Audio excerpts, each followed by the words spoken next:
तो आप लोग कैसे हैं? पिछला लेक्चर बढ़िया से देखे हैं और नहीं देखे अभी तक तो उनको देख करके आइए। और उसमें थोड़ी व्यवधान आई होगी, साउंड क्रिएटिंग प्रॉब्लम वगैरह वगैरह, तो कुछ दिक्कत का सामना करते हुए उनको देख लीजिए, तब यहाँ पर बढ़िया से समझेंगे। चलिए आइए हम कंटिन्यू करते हुए हैं इलेक्ट्रोस्टैटिक्स लेक्चर 33। शायद ये सेकंड लास्ट लेक्चर हो जाए, अंतिम से एक पहले। इसके अंतर्गत हम लोग देखेंगे कैपेसिटेंस, बोले तो धारिता, कैपेसिटेंस ऑफ माने काकी के, चाची के नहीं, पैरेलल प्लेट कैपेसिटर, किसी पैरेलल प्लेट कैपेसिटर का capacity with a conducting slab. क्या कहता है ये कि एक पैरेलल प्लेट कैपेसिटर, उन दोनों प्लेट के बीच एक कंडक्टिंग स्लेब लगा देते हैं और तब उसकी कैपेसिटी की अंदाजा हम लोग लगाते हैं। पहले डिजाइनिंग देख लेते हैं, तो लगा दीजिए फटाक से हेडिंग, तो याद रखेंगे। अपने चैनल का नाम याद है ना? हाँ, वो बोला सब्सक्राइब बोला कम कर लीजिएगा, हाँ एक कहना ना पड़े। तो चलिए देखते हैं।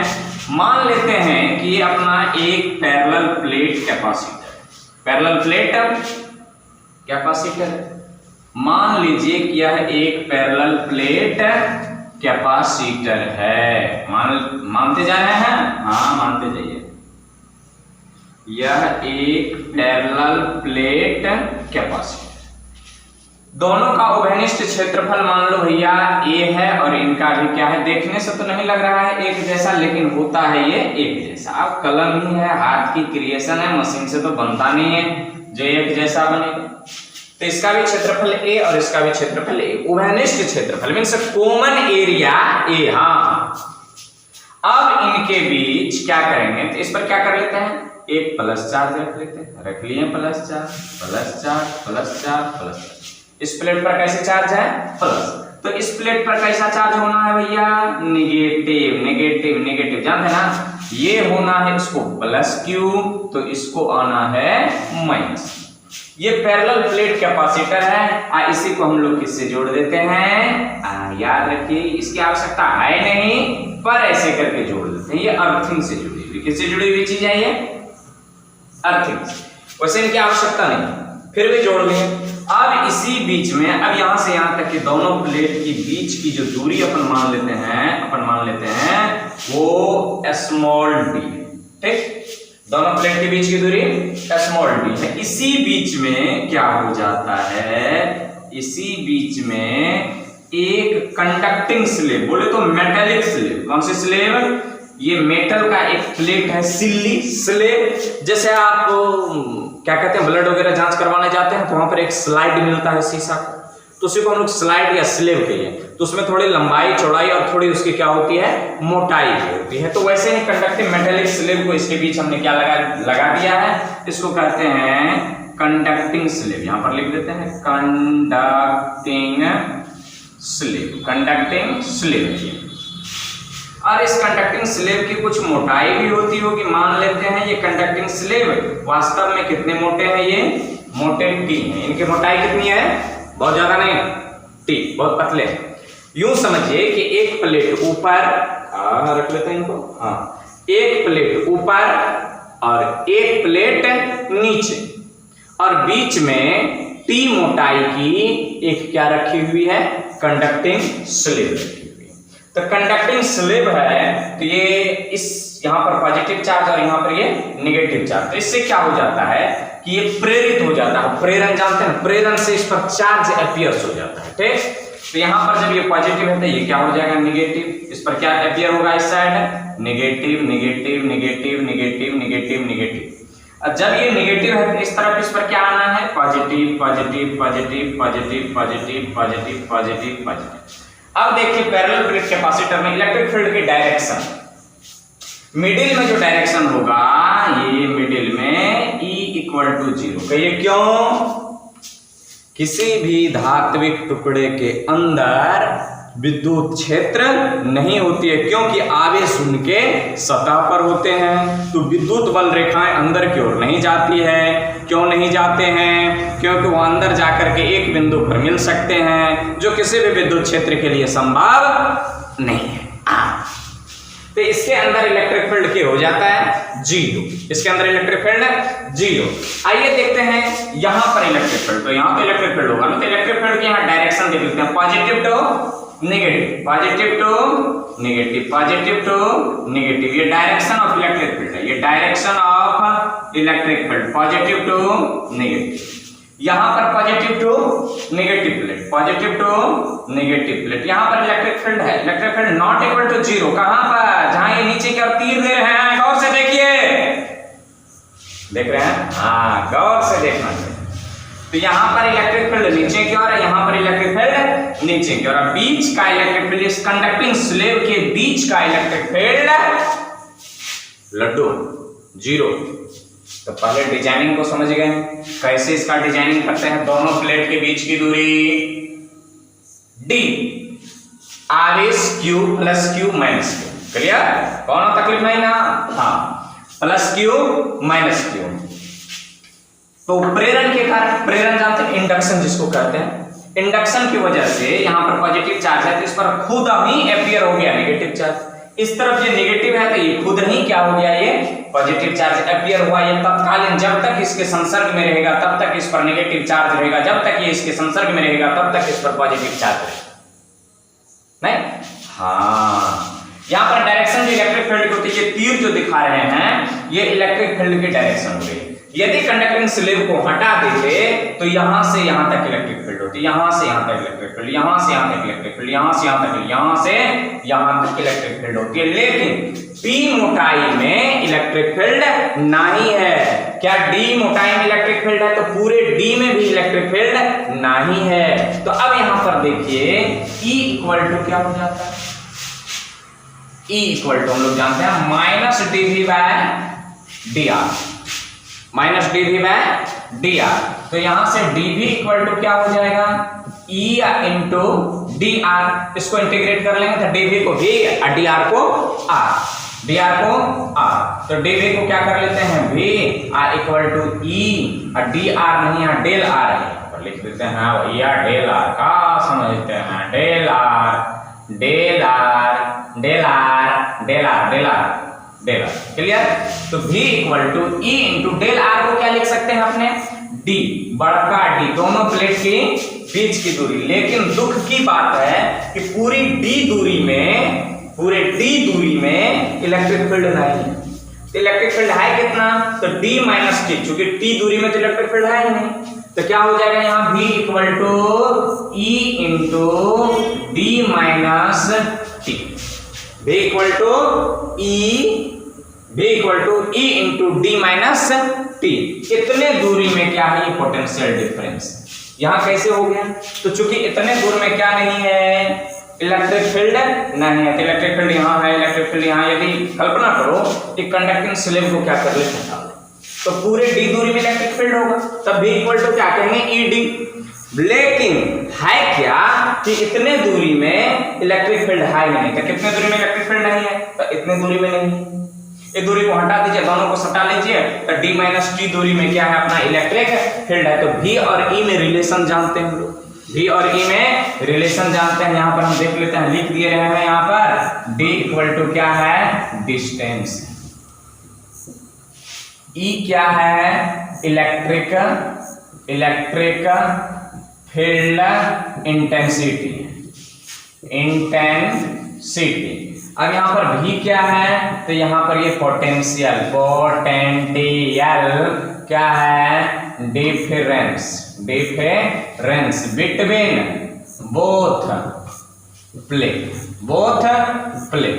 दोनों प्लेट के बीच का क्या है, विभवांतर। और कोई यहाँ, ये तो फॉर्मूला से लाए हैं, जो फॉर्मूला जानते हैं, ये दूरी डेल आर भी क्या, डेल आर क्या करता है, ये दूरी को, ये भी डिस्टेंस को डिनोट करता है,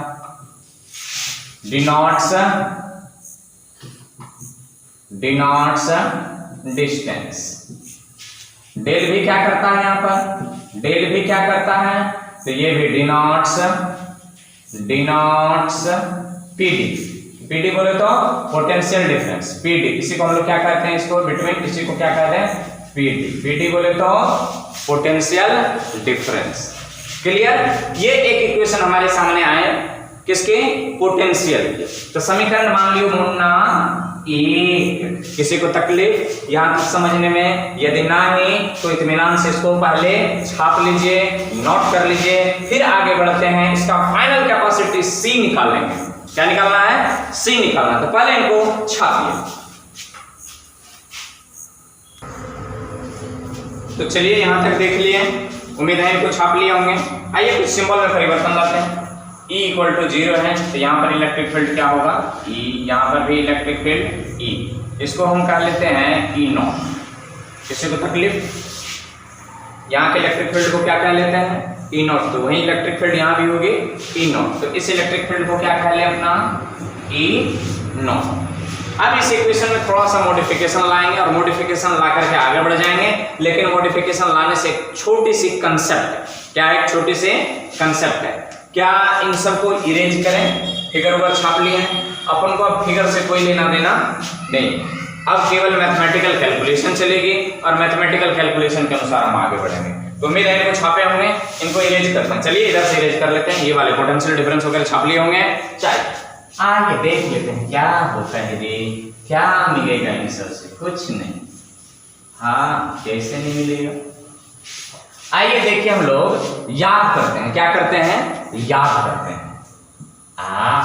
याद करें, याद करें।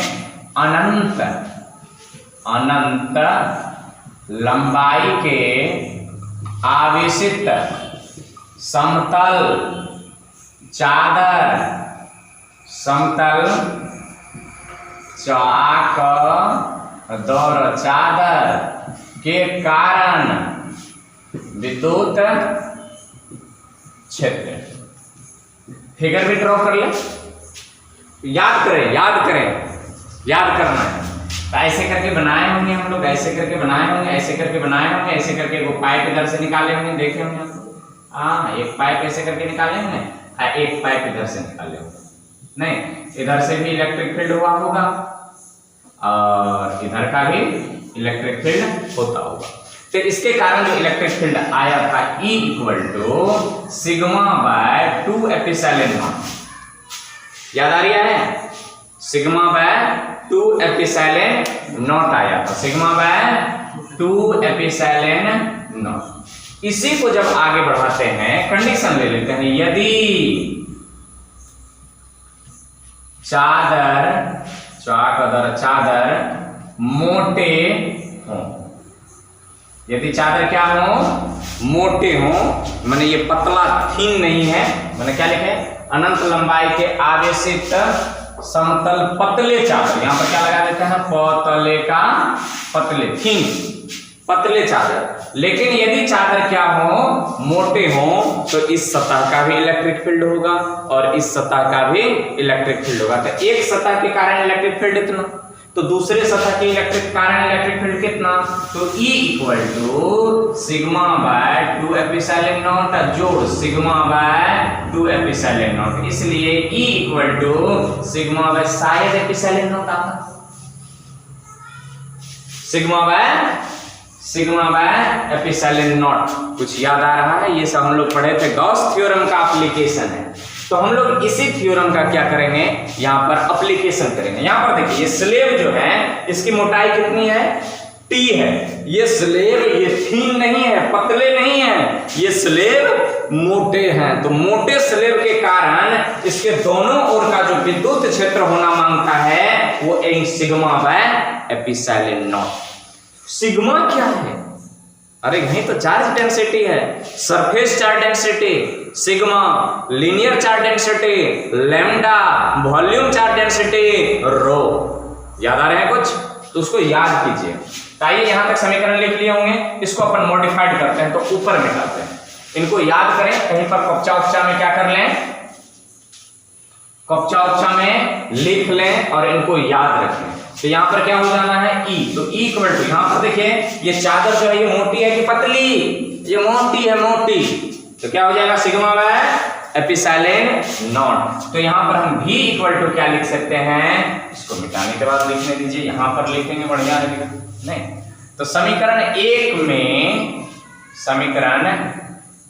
में थोड़ा क्या करते हैं? रूपांतर। समीकरण 1 को या समीकरण 1 में E का E नोट लिख लेते हैं, यहां पर भी क्या लगा लें अपना E नोट, यहां पर भी क्या लगा लें E नोट, किसी को तकलीफ, यहां पर भी क्या लगा लें E नोट। तो समीकरण 1 में E note epsilon not I note में अंतर है, E नोट का मान रखने पर तो क्या करेंगे, V इक्वल टू क्या हो जाना है sigma by epsilon not D minus T। समीकरण कर लीजिए इनको 2, समीकरण कर लें इनको 2, कोई तकलीफ, यहां से बढ़े हैं समीकरण कर लें इनको 2।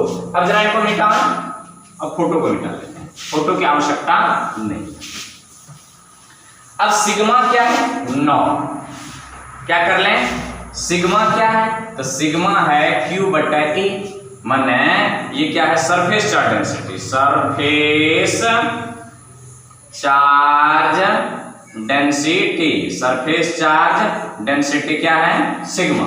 तो ये क्या है भैया चार्ज ऑन सरफेस, ये क्या है एरिया ऑफ सरफेस, सरफेस का क्षेत्रफल, charge on surface and area on surface. फिर समीकरण 2 में सिग्मा का मान रख देते हैं यहां पर, तो समीकरण 2 में किसका मान सिग्मा का मान रखने पर, तो V इक्वल टू क्या हो जाना है, यहां क्या दिखाई पड़ रहा है V इक्वल टू क्या हो जाना है Q by A into epsilon naught T D minus T। किसी को तकलीफ यहां तक में वॉल्यूम नहीं, ये क्या निकला है पोटेंशियल, V पोटेंशियल निकला है, तो फटाक से इनको क्या कर लें नोट कर लें। इनमें से नोट क्या करना है, इधर याद करें कुर्बानी, और यहां से इनको हम क्या कर लेते हैं इरेज कर लेते हैं, नहीं तो गड़बड़ सड़बड़ हो जाएंगे। कुछ ऐसे बच्चे भी होते हैं जो बोर्ड पर लिखे हैं शायद सब के सब अभी ये छापना है, चाहे उनको 5 बार क्यों नहीं छापना पड़ जाए, अब छापिए ना।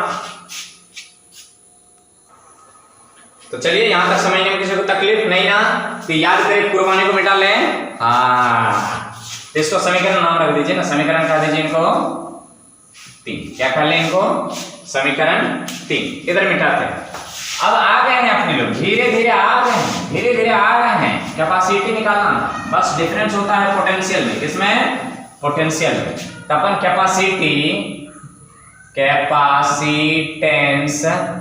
C इक्वल टू क्या जानते हैं Q बाय B, Q बटा V, तो C इक्वल टू क्या जाने, तो Q, V का वैल्यू कितना है फ्रॉम इक्वेशन 3, तो Q D माइनस T बटा A एप्सिलॉन नॉट, तो Q into D minus T, ऊपर भेज दें मल्टीप्लाई कर लें A into epsilon naught, Q से Q मर गया, C equal to A epsilon naught बट D minus T।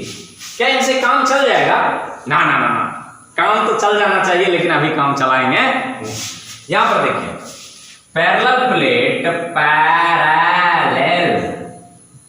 Plate capacitor का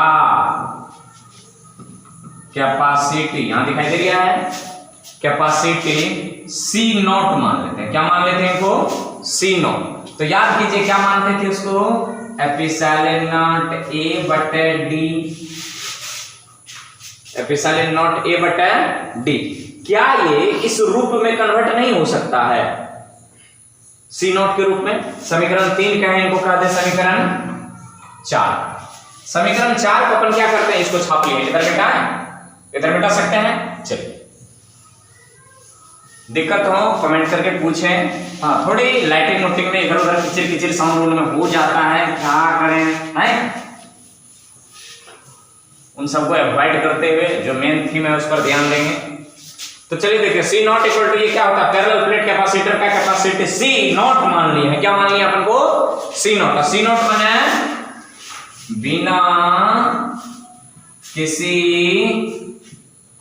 स्लेव का, जब कोई पैरेलल प्लेट कैपेसिटर के बीच में कोई स्लेब ना हो, जब फ्री फ्रॉम एनी स्लेब, तब उस स्थिति में उसे सी भी लिखे थे वहां पर, तो c equal to epsilon not a बटा डी। यहां पर अपन जानकारी के लिए मान लिए कि सी नॉट मान लेते हैं, क्योंकि सी माने हैं जिसमें स्लेब दिया हुआ था, तो उसको क्या मान लेते हैं, सी नॉट मान लेते हैं। क्या समीकरण 4 इसके रूप में आ सकता है? तो क्या करते हैं, देखिए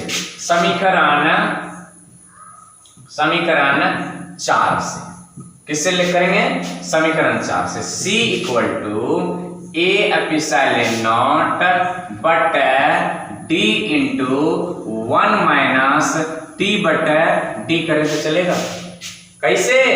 मल्टीप्लाई कीजिए, या शॉर्ट में करके दिखा देते हैं, या शॉर्ट में यूं समझ लीजिए कि इतना के बराबर ये होना चाहिए, डी माइनस टी होना चाहिए।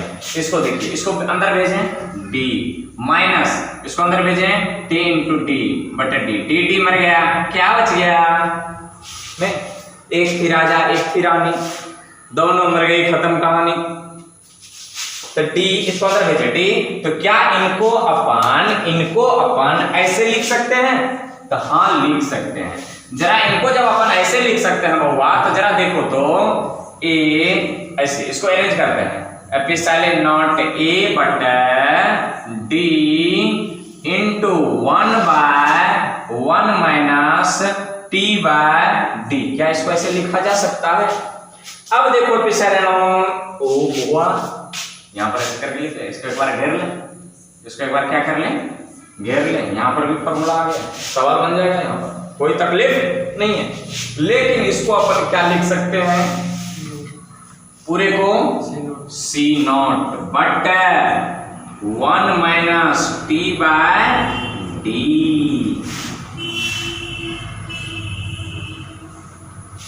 अब यहां पर देखिए, सी बड़ा कि सी नॉट बड़ा, सी बड़ा कि सी नॉट बड़ा, तो सी नॉट जो है वो छोटा होगा किनसे, सी से। कहिए क्यों? ये 1 माइनस टी बाई डी है, ये जब भी आएगा तो ये पॉइंट में आएगा, पॉइंट में जब आएगा तो इसमें पॉइंट से भाग करेगा, ये ज्यादा हो जाएगा, ये कम होगा। तो यहां क्या होता है, यहां पर हम लिखेंगे कंडीशन दे करके पैरेलल, ये दोनों फॉर्मूला चलेगा, ये भी और ये भी, पैरेलल प्लेट कैपेसिटर के बीच कंडक्टिंग स्लेब डालने पर सी कैपेसिटी दिखाई पड़ता है, यहां कैपेसिटी बढ़ जाता है, दिखाई नहीं पड़ता है।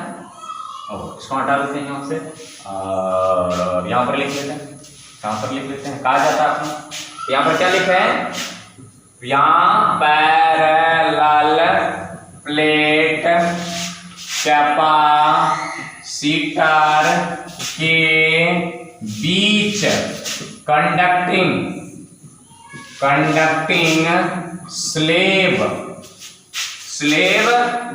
डालने पर कैपेसिटी बढ़ जाता है।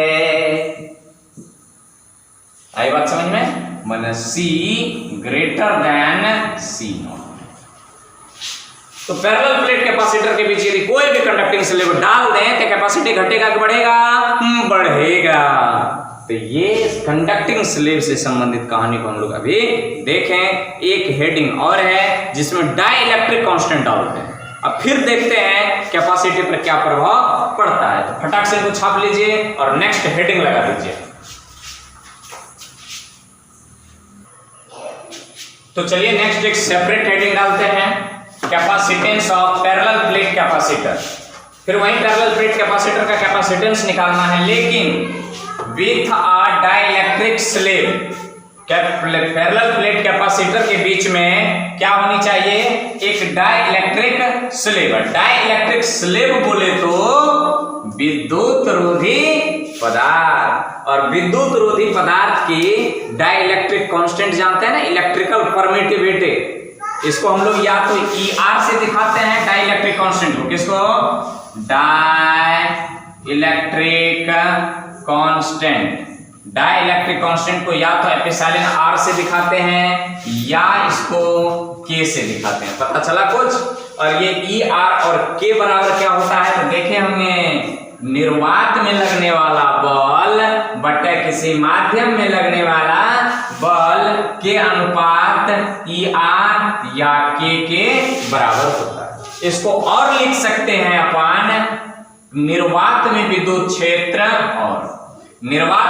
क्षेत्र और किसी माध्यम में विद्युत क्षेत्र। निर्वात में विद्युत क्षेत्र और किसी माध्यम में विद्युत क्षेत्र के बराबर होगा एप्सिलॉन आर या के। शायद ये सब हम लोग देख चुके हैं, या आपको नमूना दिखा रहे हैं। तो यही विद्युत रोधी पदार्थ है जिसके अंदर का इलेक्ट्रिक फील्ड जीरो नहीं होता, और अंदर जो इलेक्ट्रिक फील्ड आता है वो पोलैरिटी के कारण आता है। किसकी वजह से? पोलैरिटी, जिसको हम लोग कहते हैं ध्रुवन। अब डाइलेक्ट्रिक पदार्थ है, और डाइलेक्ट्रिक पदार्थ का कोई जो है पार्टिकल विद्युत क्षेत्र में आने से पोलराइज कर जाता है। तो पोलैरिटी की वजह से क्या आते हैं? विद्युत क्षेत्र आती है। तो उसी विद्युत क्षेत्र को हम लोग क्या कहते हैं? किसी माध्यम में विद्युत क्षेत्र। आइए इसका डिजाइनिंग देख लेते हैं कैसे होता है, फिर इसके बाद तो डिजाइनिंग बनाते हैं। तब तक इनको नोट कर लीजिए।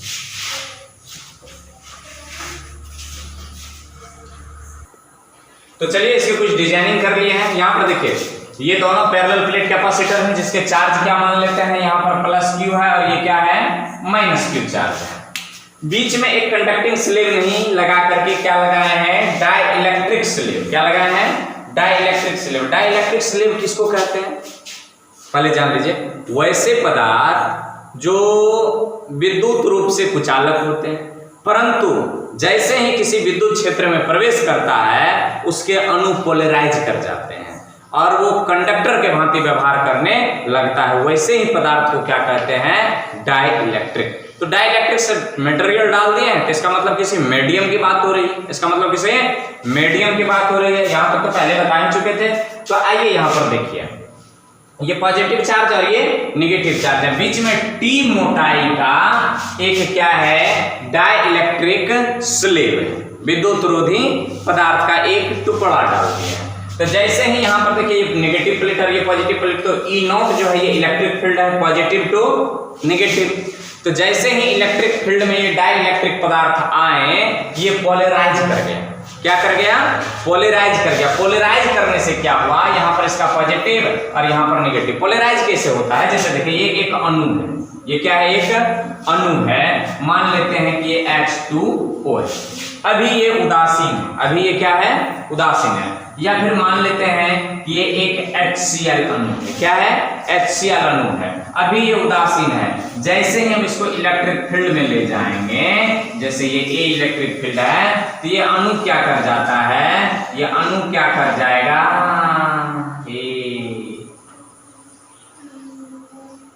थोड़ा थोड़ा इसका मन बदल रहा है कि हम भी ऐसे हो जाते हैं। तो इधर हो गया पॉजिटिव, तो इधर आ जाएगा Cl, इधर आ जाएगा पार्शियली प्लस पार्शियली माइनस। इसी को हम लोग कहते हैं पोलराइजेशन। वैसे केमिकल बॉन्डिंग में पढ़े होंगे, पोलराइजिंग पावर, पोलराइजिंग कैपेसिटी, यही चीज है। तो पोलराइज कर गया। तो पोलराइजेशन के कारण क्या हुआ कि इसमें एक इलेक्ट्रिक फील्ड उत्पन्न हुई जिसको पोलराइज इलेक्ट्रिक फील्ड कहते हैं। क्या कहते हैं इसको? पोलराइज इलेक्ट्रिक फील्ड कहते हैं। Polarise electric field. और ये किधर? ये हो गया ये निर्वात में इलेक्ट्रिक फील्ड। तो पोलराइज इलेक्ट्रिक फील्ड, तो यदि इस माध्यम का इलेक्ट्रिक फील्ड ज्ञात करना है EM इक्वल टू, तो निर्वात में इलेक्ट्रिक फील्ड और माइनस पोलराइज इलेक्ट्रिक फील्ड। वो जो इलेक्ट्रिक फील्ड बनेगा ये इस मीडियम का इलेक्ट्रिक फील्ड बन के रह जाएगा। आई बात समझ में? तो पोलराइज कैसे हो गया? तो चलते हैं इनके कुछ कैलकुलेशन की ओर। देखिए यहाँ पर इसको मिटा दें। हमें मेनली यहाँ पर कैलकुलेट करना है इसका पोटेंशियल डिफरेंस। मेनली क्या कैलकुलेट करेंगे? Potential difference. तो V इक्वल टू, इनसे पहले भी जानते हैं हम लोग, ED। क्या जानते हैं? ED। लेकिन यहाँ पर तो E तो अलग अलग है। यहाँ पर एक E नॉट है, E नॉट बोले तो, और D minus T। E not नहीं, किसमें? वैक्यूम में, प्लस वेक्टर क्वांटिटी है, सब्जी में तड़का लग रही है इसलिए छींक छाक हो सकता है, घबराने की आवश्यकता नहीं है। ई नॉट डी माइनस टी, ये तो यहाँ की हुई पोटेंशियल। अब यहाँ की पोटेंशियल होगी तो यहाँ का इलेक्ट्रिक फील्ड कितना है मुन्ना, ई एम। कितना इलेक्ट्रिक फील्ड है, ई एम। और इसकी मोटाई कितनी है, दूरी कितनी है, टी। तो यहाँ पर जोड़ देंगे e m into t, e m into t. आई बात समझ में, V equal to e d formula से। तो V तो यहाँ का पोटेंशियल जोड़ यहाँ का पोटेंशियल, तो यहाँ का पोटेंशियल कितना, D माइनस टी निर्वात, और T ये क्या हो गया, वात नहीं डाई इलेक्ट्रिक माध्यम। आई बात समझ में। अब यहाँ से हम इनको चेंज कर सकते हैं, क्या कर सकते हैं, चेंज कर सकते हैं ई नॉट से। जरा देखिए तो ई एम इक्वल टू क्या हो जाना है, ई एम इक्वल टू क्या हो जाना है, ई naught by K. E M equal to E naught by K. तो नाउ इसको हम क्या लिख सकते हैं, V equal to E not into D minus T plus E M को यहां से गौर कीजिए, ई एम को यहां भेजेंगे, ई आर को यहां लाएंगे। इस ई आर को अपन क्या लिख सकते हैं, के लिख सकते हैं। तो E M equal to E naught by K. तो E M equal to E naught by K into T, K into T. अब क्या कर सकते हैं, यहां दिखाई दे रहा है नीचे, तो अब क्या कर सकते हैं, ई नॉट इसमें भी, ई नॉट इसमें भी, क्या कर लें, कॉमन ले लें, तो ले लेते हैं। तो e not into b minus t, d minus T plus T by k. किसी को कोई तकलीफ, अपन को क्या निकल गया है, भी निकल गया, अपन को क्या निकल गया, भी। लेकिन इसको और मॉडिफाइड करेंगे, ई नॉट को चेंज कर लेंगे, किसमें, तो सिग्मा बाय एप्सिलॉन नॉट। पहले वाला कॉन्सेप्ट याद कीजिए, तो इनको पहले नोट कर लीजिए, शायद इधर नोट कर लिया होंगे, पहले नोट करने की मौका दी गई थी। इनको अपन मिटा रहे हैं, यहां से यह गौर करेंगे ये, ठीक। इनको अपन मिटा रहे हैं और मिटाने के बाद देखिए क्या होता है, हो हल्ला कोई ना करें, शांति बनाए रखें। प्रवचन समाप्त होने के बाद भगवान का प्रसाद लेकर के ही घर जाएं। बोलिए श्याम रामचंद्र की जय। तो क्या कह रहे हैं यहाँ पर, अब क्या जानते हैं अपन, ई नॉट इक्वल टू, यहाँ ई बराबर, इससे पहले बताए थे पूर्व का concept, sigma by epsilon naught. तो यहाँ ई नॉट बराबर क्या हो जाना है, sigma by epsilon not. Sigma बराबर क्या जानते हैं, क्यू बटा ए। तो ई नॉट इक्वल टू क्या हो जाएगा, वो तो Q naught by A epsilon naught. Epsilon naught होगा कि नहीं, इसको समीकरण मान लियो भैया, इसको समीकरण मान लियो एक। समीकरण एक में ई नॉट का मान रखने पर, समीकरण एक में किसका मान रखने पर, ई नॉट का मान हानि करने पर, ना रखने पर, तो क्या हो जाएगा, V equal to Q by A epsilon naught D minus T plus T by K, plus T by K. अपन को निकल गया भी, कह लेते हैं समीकरण 2। यदि यहां तक में किसी को दिक्कत हो तो कमेंट करना, लेकिन लगता नहीं कि इसमें कोई दिक्कत होनी चाहिए, नोट कर लीजिए फटाक से।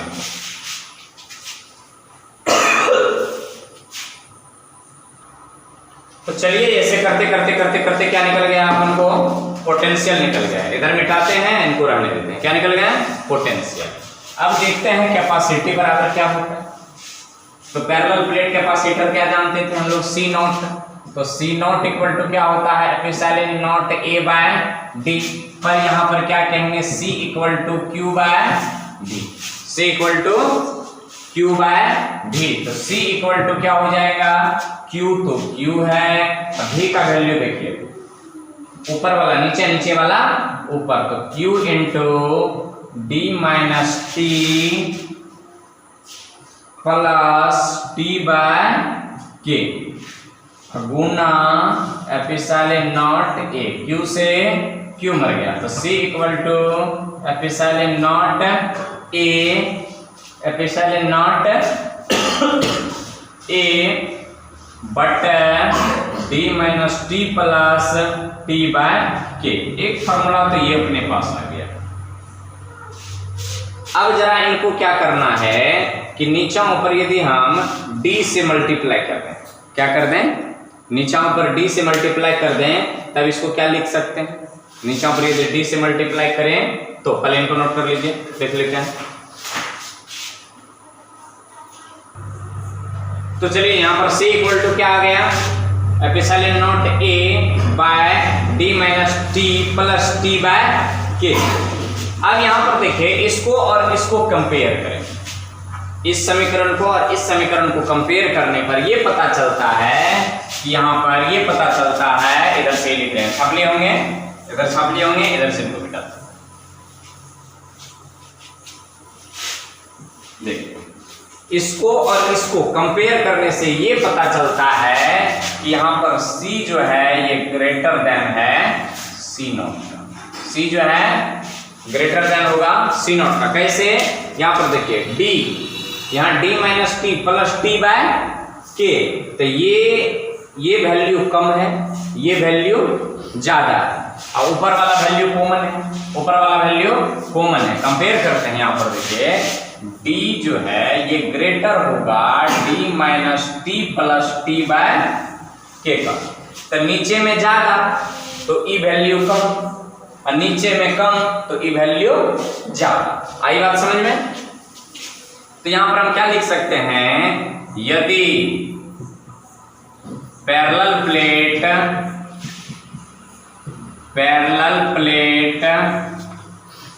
कैपेसिटर के बीच डाइलेक्ट्रिक स्लेब डाल के बीच, और यदि को हटा दीजिए, पैरेलल प्लेट कैपेसिटर के बीच डाइलेक्ट्रिक स्लेब डालने पर कैपेसिटेंस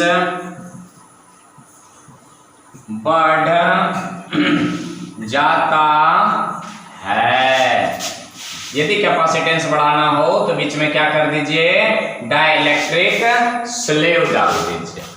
तो उम्मीद करते हैं आपको क्लियर हो गए होंगे। स्क्रीनशॉट ले लीजिए, एक आध मिनट में इसको छाप लीजिए, 1 2 3 4 5 छाप लिए होंगे। आइए देखते हैं, अब हमारा ये इलेक्ट्रिक कैपेसिटेंस से संबंधित कंसेप्ट समाप्त हो रही है। कुछ कंसेप्ट रह गए हैं, जैसे छोटे छोटे बूंद को मिला करके बड़े बड़े बूंद कर लिया जाए, छोटे छोटे बूंद को मिला करके उसकी कैपेसिटी क्या होगी, छोटे छोटे बूंद को मिला करके बड़े बड़े बूंद कर लिया जाए तो उसकी एनर्जी क्या होगी। तो एक लेक्चर लगना है उस पर, एनर्जी कंसेप्ट और कैपेसिटी कंसेप्ट, ठीक। और दूसरी लेक्चर जो होगी या एक ही रोज दोनों को कवर कर लेंगे, वान डी ग्राफ जनरेटर। वान डी ग्राफ जनरेटर बोर्ड में पूछे जाते हैं, सब्जेक्टिव के लिए मशहूर क्वेश्चन माने जाते हैं, उसके डिजाइनिंग वगैरह भी पूछा जाता है। तो आपका हमारा हम सब का ये चैनल JL साइंसिया मिशन आपके बोर्ड एग्जामिनेशन को देखते हुए ऑनलाइन और ऑफलाइन दोनों क्लास कंडक्ट करवाती है। कुछ चैप्टर आपको ऑफलाइन पढ़ाए जा रहे हैं तो कुछ चैप्टर ऑनलाइन पढ़ाए जा रहे हैं। अब तो समय आ गया है कि आप पढ़ें। अब आपके पास कुल 100 दिवस हैं, 100 दिन है पढ़ने के लिए और कंप्लीट सिलेबस कवर करना है। तो ऑनलाइन और ऑफलाइन दोनों को पढ़ें। मेरी तरफ से एक मशवरा है, मेरे लिए यदि इतनी मेहनत हो रही है तो वीडियो को फर्स्ट टाइम आप ऑनलाइन देखें, उसके बाद डाउनलोड करें, दोस्तों में क्या कर लें, शेयर कर लें, अच्छे से कमेंट कर दें, बढ़िया लगा, समझ में आया, नहीं आया। और चैनल पर नए हो तो चैनल को सब्सक्राइब कर लें और मित्रों में इसको छिड़िया दे एकदम बांट दें, ताकि आने वाले बोर्ड एग्जामिनेशन में आपके साथ साथ आपके मित्र भी अच्छे से अच्छे अंक प्राप्त कर सकें। धन्यवाद।